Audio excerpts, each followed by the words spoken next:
Hi, Chantal.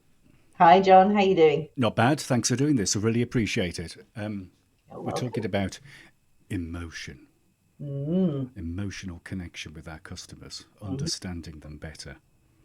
Do you think we do understand our customers enough or not? No, No. it's the short answer. No, I think most businesses don't understand them. They think they do. Yeah, they think they know what the customers are feeling. They think they Yeah. know what they want to, how they want to feel. And so they come up with marketing strategies and products and services that address that without actually finding out what the customers are actually feeling and what they want to feel when they work Feeling. with Oh, yeah. Absolutely. Yeah. So I'll tell you what, let me give you 30 seconds. Tell everybody who you are and what you do. Go them. for it. Okay. Hello, I am Chantal Cornelius. I am an international speaker, author, and marketing mentor. I've been running my business Appletree Marketing since 2000, so I've been around the block a few times. I speak about marketing strategy, and since 2015, I've been researching what I now call standout strategies. And I've identified five of them. And this is all about building emotional connections with clients. It's not about just saying, I think I know what you want. It's actually finding out what clients actually want. And my next book will be out later in 2024, I promise. They're hard work to write, aren't they? They are, and I've been writing this one. I've written two already, and I've been writing this one for a couple of years now, and Hmm. it's very nearly done. So yeah, I'm getting there. So yeah, really pleased. Fantastic. So, how do we create an emotional connection with our customers? I know that's a very big question to ask, but what are kind of like the first steps if we knew? Because, like you said, most companies I talk to think they know their Yeah. customers, and they The, do. So, how do we start? the first step is actually to it's quite old fashioned. It's quite simple. It's talk to your customers, but Hmm. actually, it's not even talk. It's ask them how they feel when they work with you. So it's not about saying to them, how was that? How was that coaching session? How was that speech I gave? Do you like the product? Because they'll just go, yeah, that was fine. Yeah. What we're actually looking for is the feeling. So how do you feel when you've heard me speak? How did you feel after you've used my product or service? And so it's then listening for the emotions and the feelings. And with the five strategies that I've identified, I've also identified getting on for 20 emotions and feelings that go with each one. So when I'm doing this with client companies, we talk to their customers and we listen to what the customer says and we listen for the emotional words. So if you say to a customer, how do you feel when you work with me? And they go, oh, yeah, yeah, you're great. Not good enough. Dig deeper. Ask them how they feel, and ask them. You can prompt them. Do you feel safe? Do you feel secure? Do you feel empowered and excited, or do Yeah. you feel it's and we're looking for the positive feelings. The negatives are good because that shows that there's something not quite right and that you can work on. But what we're listening out for is the positive emotions and feelings that they use to describe how they feel when they work with us. Yeah. Yeah, you talk about talking to people, and it's kind of like old school market research in a way. Yeah. One of the weird things nowadays, obviously, with a lot of transactions happening online, we don't see our customers. So if you were face to face with somebody, you could gauge their body language. Mm, You could look at them, you could understand whether they liked something or not, because they might be putting a face or yeah. looking in a certain way, or Mhm. and you understand that body language. With digital, you don't tend to get that No. connection. So it's very, very difficult to understand what people really want Mhm. when I suppose you Yeah. can give them that horrible slider with all the little smiley faces, from sad face to smiley face. Mm. Yeah. And that just doesn't go deep enough. And it's the Mm, same with email surveys and questionnaires. You can send one out to somebody saying, how do you feel about working with us? But unless you're actually talking to them and probing and listening out for the language, then it's just not good enough. And now, I think would you recommend kind of having team sessions, Zoom sessions, things like that with clients? yeah, Yeah, definitely. If you can't get face to face with clients, then phone is good, because then you're not distracted by the body language, because somebody may be sitting there with their arms folded and leaning back, but that may be because it's comfortable, not because they're bored and frustrated. So listening to what they say on the phone, and otherwise, yeah, Zoom and team calls, that sort of thing, to really chat and have a conversation. Yeah, it's a good idea. Should we market through emotions? Should we be emotionally connected with our customers? Is there an argument to just say, I got a product, this is the price, do you want to buy it? It depends what you're selling. If you're selling a mug, a blue and white spotty mug, as opposed to a black and grey stripy mug, then yes, you can. There's no real attachment to whether it's blue or whether it's black and grey. I happen to like my blue mug because actually there is an emotional attachment to it, but that's not why I bought it. So with transactions on low cost products and services, we don't really need to worry too much about emotion. Although I think the companies that are using more emotion in their marketing and sales are the ones who are doing better. Where it gets really important is where you're looking to build a relationship with somebody, and because you want them to keep coming back. You want them to keep coming back to your shop or buying from you again and recommending you to other people. So even the supermarkets that get it right are promoting themselves on how customers feel when they walk into the shop. It's got very little to do with the product, because you could go and buy the same product somewhere else, but there are some people who would rather pay more to go to certain supermarkets because they feel better, because the staff treat them in a way that makes them feel certain ways, rather than just, no, yeah, it's over there. So yeah, I think if businesses want to stand out, if they want to really show how they're different, then they need to market on emotion. USPs, unique selling propositions, just don't work. When you're selling something big or expensive, or where somebody is making a bit of an investment in themselves into buying it, then you can't just try to distinguish your business and your company by saying, well, we're the best, or we're the fastest, or we've been doing it longest. Yeah, so what? Just doesn't work anymore. Yeah, yeah. We spoke about it before we started the chat. Mm, My theory is I'd love to do a paper on this. I'd love to do like have 6 months off and do a whole study on this because I think it's all very generational. mm, So we were talking about like the baby boomer generation, the folks who are in their like late 60s, 70s, and that sort of thing. yeah, They bought into the whole marketing thing quite a lot. yeah, They kind of they drove consumerism in the 70s and the 80s, for example. mm, Their children tend to be the millennial generation, which drove this other consumerism with, the to-go coffees, the Ubers, yeah, this new type of digital consumerism that we yeah. see. My generation, which is Gen X, right, tend to have their kids tend to be Gen Zs, and we tend to be, I think, a little more cynical about things. So it's kind of like if a company is saying to me, "We love you, John. Mm, You're wonderful. You're amazing. You're such a," I just go, "Yeah, right. You just want mm. my money, don't you?" Do you think there is a generational thing towards this emotional attachment to a company? To be honest, I've never thought about it until we got talking, and it's rather annoying because I think I might have to write another chapter of my book. Because yeah, I think absolutely. In the olden days, when somebody said buy this kettle because it's the best, everyone went out and bought it, and people have become more discerning and more. There's so much marketing out there. There are so many messages that we're being bombarded with that I think people are much more skeptical. Some generations are more skeptical. It's I don't have kids, so it's hard for me to know. I haven't watched children growing up and looking at what they're buying. But I think it is very important for companies to consider the generation to whom they're selling.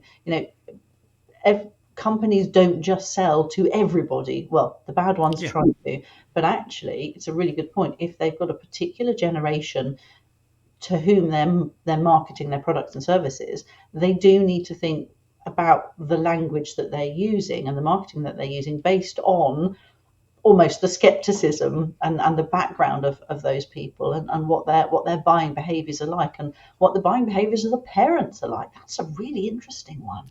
I It hadn't is, yeah. It's thought. something that I've thought for a while, and I would love to do some research because it is just Mm, me thinking up stuff in my head. But I mean, if you look back to the mass consumerism of that 60s 70s year, Audrey, mm, they were the first people who had package holidays, for yeah. example. They were the first people who would probably have two cars in their family. They were the first people who would go on holiday more than once a year. Hmm. So they're the first generation. So they bought an awful lot of stuff. Yeah. They bought, it was very important to have the fondue set in the 80s and to have and all this, and the bread maker and the this and the that Oh and the yes. gadgets and Yeah. the All stuff of and the that. things. Yeah. And the millennial generation is very much like, I've got to have my Apple, my iPad, my iPhone, I've got to have my to go coffee, I've got to have my Pret at lunch, I've got to have. Yeah. And that generation is very much similar in a way, Yeah. but obviously buying different things. Mm, Whereas my parents were lived through the war, so they mhm. remember things like rationing. So I Rationing. got Yeah. taught how to cook, not out of a tin, but out of vegetables and chopping Yeah. and things like. I don't How to know. make it last longer and eke it out. Yeah. Yeah, Yeah. yeah. So I don't know whether I'm just making it all up or whether there is something. I'd love to do a little study on it. I would, yeah, go and do some digging and a bit of research, because I think there could well be something in there. And even if, I do think there is something there, and it does make me think that there are companies, as I said, who really need to consider the the age and the generation of their target market. And even if Yeah, there's a company that sells products to all generations, the marketing still needs to be different and targeted towards those people. And when they get the emotional connection right, whatever it is for the different generations, then they're going to have much more ability to sell. And we were talking earlier about being authentic, and how if you're trying to be authentic, you're probably not. When you get the emotional connection right with your target market, when you understand how they want to feel, it comes across as authentic and genuine, rather than us sitting there going, yeah, well, they say they care about me, but I know they don't really, because of the marketing waffle that they're using. So yeah. it's Kind of very brings me to the next question mm, about that. How do we avoid sounding false? How do we avoid, because like you said, if you have to try to be authentic, you are not genuinely being authentic. We mm, have a strategy. Our authenticism has a strategy, so we think up how to be normal, and it's very odd.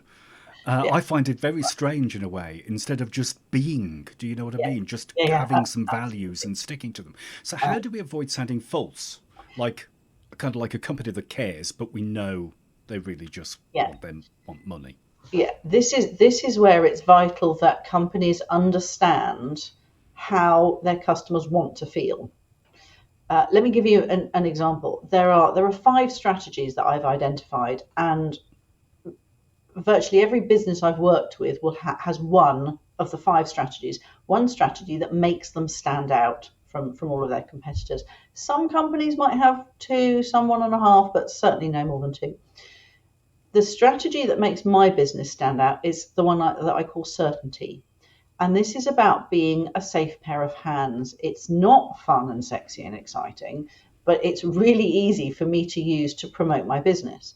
So when people are looking to book me for a speaking event, or to mentor them or give them marketing advice, I am known as a safe pair of hands. I am known to be quite straight talking, in that I give my clients advice. I don't say, so what marketing do you think you should do, John? I just say, don't do that, do this.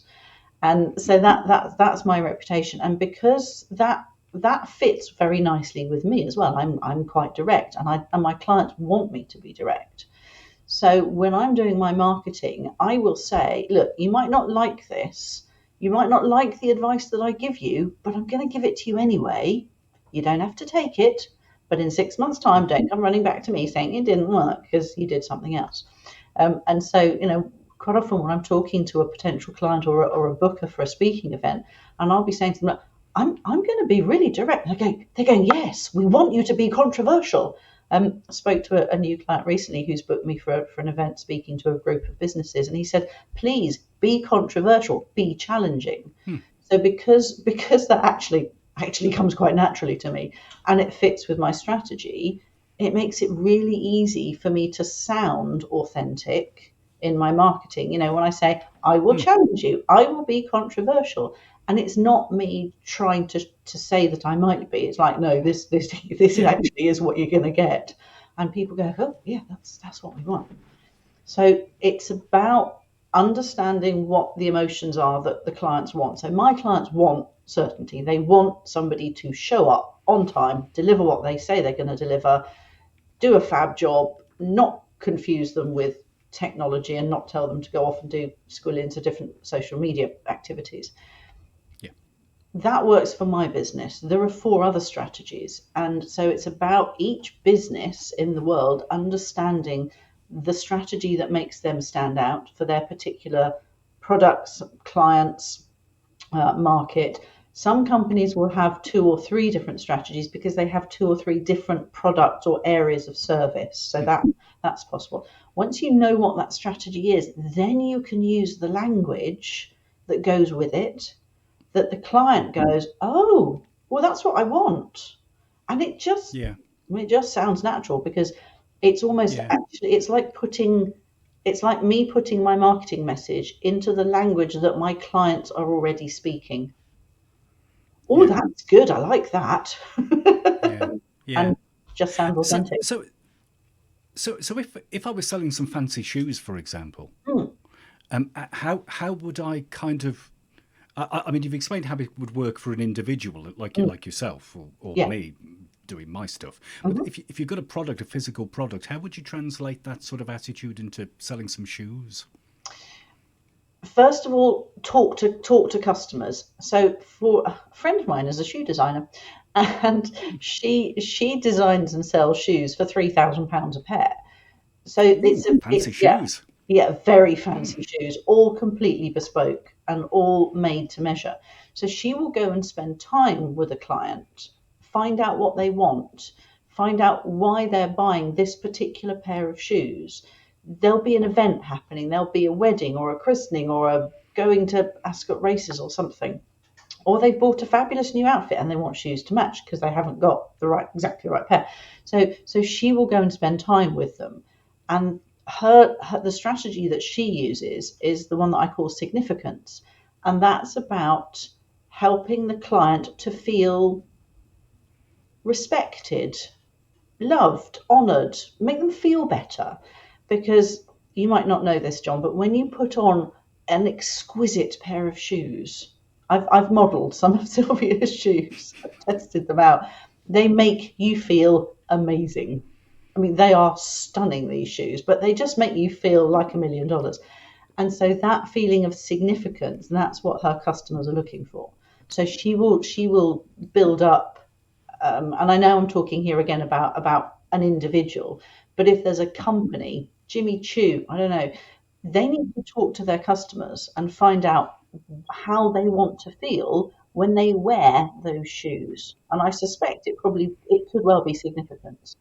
Whereas I bought a pair of boots recently from Clark's. Part of my certainty is whenever I speak on stage, I wear a dress and a pair of boots, and I'm actually becoming known as a safe pair of boots. But I buy them from Clark's because Clark's are really comfortable and they're good Yeah. quality. So their strategy is much more about certainty, the same one that I use. So if Clark's were promoting the fact that they've got, oh, I don't know, funky stilettos that are 6 inches high that you might fall over in, no, doesn't Yeah. work. Clark's promote on safety, security, really good quality manufacture, all of that. So yeah. Yeah. Yeah. I get it. Yeah. I've got some really nice walking boots. Ah, okay. Now when you put your feet into those, it's like wearing slippers on the hills. It's lovely. So Yes. maybe Now, they see, should use and that that's, tagline. yeah, nice. But again, really interesting, because you could go to Millets and pay Yeah. 30 quid for a pair of walking boots, Yeah. which will probably last you for a season. And Yeah. they probably promote on certainty. if you're like you and me and you want to spend quite a few £100 on walking boots that make you feel like you're walking on air or walking on slippers going up a mountain, it's a very different feeling. So, Yeah. and it really depends on how much you're spending on the product or how much you sell your products and services for, as to how much of all of this emotional connection you need to build in, because the more money people spend, the more you need that emotional connection with the, not always with a person. I don't know who made my walking boots, but I know about the company and I have an emotional connection with them through their marketing, also through their customer service, because it's not just Yeah. about marketing and sales, it's then about living it and delivering that strategy as well. Do you think it's important to demonstrate this through actions as well as just words? Because we could all grab a Canva template and stick some words in it and Mm, send it out on social media. That's the easy thing. yeah. The difficult thing, if you kind of like say we care about the environment because Mm, our audience cares about the mhm. environment and we want to do things like Patagonia, for example, or North Face and companies like that, Yeah. that they put their money, their profits, their everything where their values are. Mhm. Do you think do you think this is a good way of showing your audience you care about the same things? Very, very definitely, yeah, and yeah, Patagonia is a good example because I know a lot of their clothing is made from recycled plastic. Another company, similar lines, a company called Riverford, who in the UK sell organic fruit and veg, and they don't just sell organic fruit and veg. They care about the farms where the fruit and veg is grown. They have a network of farms all over the UK and Europe. They don't air freight anything. It all comes in by boat and comes into the UK. It's all seasonal. So you can't buy avocados in the UK in the middle of summer if Riverford can't get hold of them. So they source them responsibly. So the strategy that I attach to them is one that's called contribution, which is about helping people to give back to the planet and help more, give back to something that's not just us. And Riverford don't, like I said, they don't just sell organic fruit and veg. Their whole business is built around caring for the environment. So yeah, absolutely. You have to you have to live the strategy, and on a much smaller scale. The strategy I use, as I mentioned, is certainty. So I use it in my marketing, but I also live it. I answer the phone within a couple of rings when it rings. I answer with a smile on my face, even if I don't feel like it. I respond to client emails within not within seconds, but I make sure I get back to them in time.